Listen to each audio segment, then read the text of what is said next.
Hi, I'm Jeric. Hi, I'm Lorna. We're going on a journey to discover the legacy of the American Legion And how that history of the Legion is shaping the vision for our future.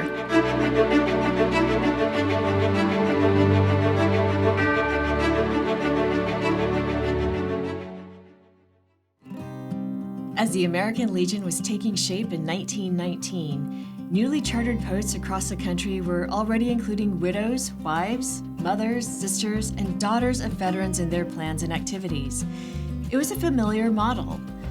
The Grand Army of the Republic, the prominent organization of Civil War Union veterans, depended on its Women's Relief Corps Auxiliary to help advance the GAR causes. Other patriotic women's groups of the 19th and early 20th centuries, such as Daughters of the American Revolution, had established themselves as beacons of service in their communities by the time the American Legion was formed. The American Legion established a committee on auxiliaries to take up the matter at the First National Convention in Minneapolis. A number of existing women's groups came to the convention and offered to serve as auxiliaries to the American Legion. The committee, however, politely declined their proposals. They decided the American Legion needed an auxiliary of its own. The American Legion Auxiliary didn't wait. By the time the American Legion formalized plans to start an auxiliary in 1920, the American Legion Auxiliary already had more than 130,000 members in 40 states. Auxiliary conventions had already been conducted in places as far away as Honolulu, Hawaii in 1920. And in 1921, at Kansas City, the American Legion Auxiliary had its first national convention. By that time, the American Legion Auxiliary was firmly established. Within 4 years of that first convention, American Legion Auxiliary membership nearly doubled to 207,000.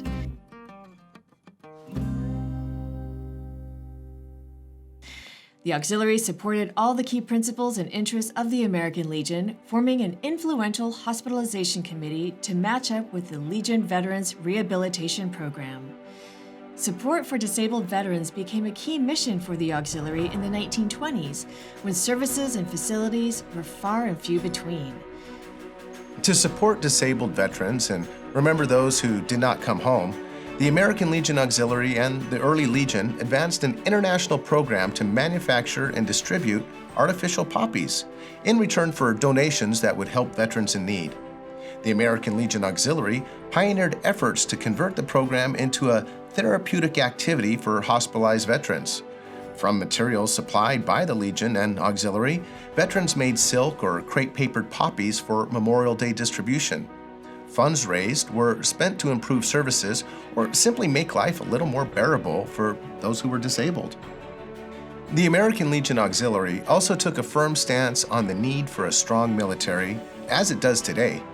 In 1924, the Auxiliary helped organize an All-American Conference in Washington, D.C., where nearly 70 women's groups representing millions of women drove home the point that lasting peace depends on a strong defense. Longtime American Legion Auxiliary National Secretary Gwendolyn Wiggin McDowell put it this way after World War II. Women who saw the danger of pacifism and disarmament were given a rallying place and a sounding board for making their voices heard in Congress. Congress was made to see that a very sizable and vocal proportion of American womanhood was not in favor of trusting the future of the United States to the goodwill of nations like Germany and Japan. In every city and town through the United States, local units of the auxiliary became strong points for the stand against pacifism, telling the public about and winning support of the Legion's National Defense Program. The pacifist organizations could no longer claim the solid support of American women. In 1938, American Legion Auxiliary Girls State began, just 3 years after American Legion Boys State originated in Illinois. Its mission, like American Legion Boys State, was to encourage young women to become knowledgeable and active in government. 9 years later, American Legion Auxiliary Girls Nation began in Washington, D.C., and, as was the case for Boys Nation, Legionnaire President Harry Truman was there to greet the first class. The program has inspired thousands of leaders over the decades. One such participant, Michelle Johnson of Spencer, Iowa, ran for governor of Hawkeye American Legion Auxiliary Girls State in 1976. She didn't win, but she took her first plane ride that year to an American Legion Auxiliary-sponsored bicentennial celebration in Washington, D.C. The next year, she was accepted into the U.S. Air Force Academy.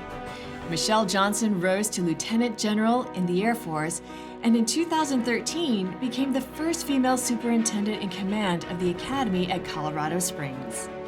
In 2014, the American Legion Auxiliary named Lieutenant General Johnson its Woman of the Year. The American Legion Auxiliary expanded its support for veterans in 2000 by sponsoring, with VA, the National Veterans Creative Arts Festival. The annual event helps veterans heal through art, dance, music, and creative writing. In 2019, the American Legion changed its constitution and bylaws to expand eligibility in the American Legion Auxiliary to spouses of wartime veterans and military personnel, male or female. From poppy distributions to Girls State to the Creative Arts Festival, the American Legion Auxiliary has upheld the values of the Legion and worked alongside Legionnaires in communities, states, and the nation to strengthen America in uncountable ways since 1919. The next member of what would become the American Legion family was born at the 14th National Convention in Portland, Oregon in 1932. 3 years of study led to a resolution to establish the Sons of the American Legion. Male descendants of wartime veterans could now join their American Legion and auxiliary parents. The Sons quickly grew in the 1930s, and in 1938, Paramount Pictures made a 60-minute movie titled Sons of the Legion. The movie starred Donald O'Connor, who would later become famous for Singin' in the Rain, and William Frawley, who later played Fred Mertz on TV's I Love Lucy. By the end of 1939, the Sons of the American Legion had more than 72,500 members, operating in local squadrons and state detachments across the country. But when World War II hit, a large number of Sons went off to fight, and when they came back, they became Legionnaires.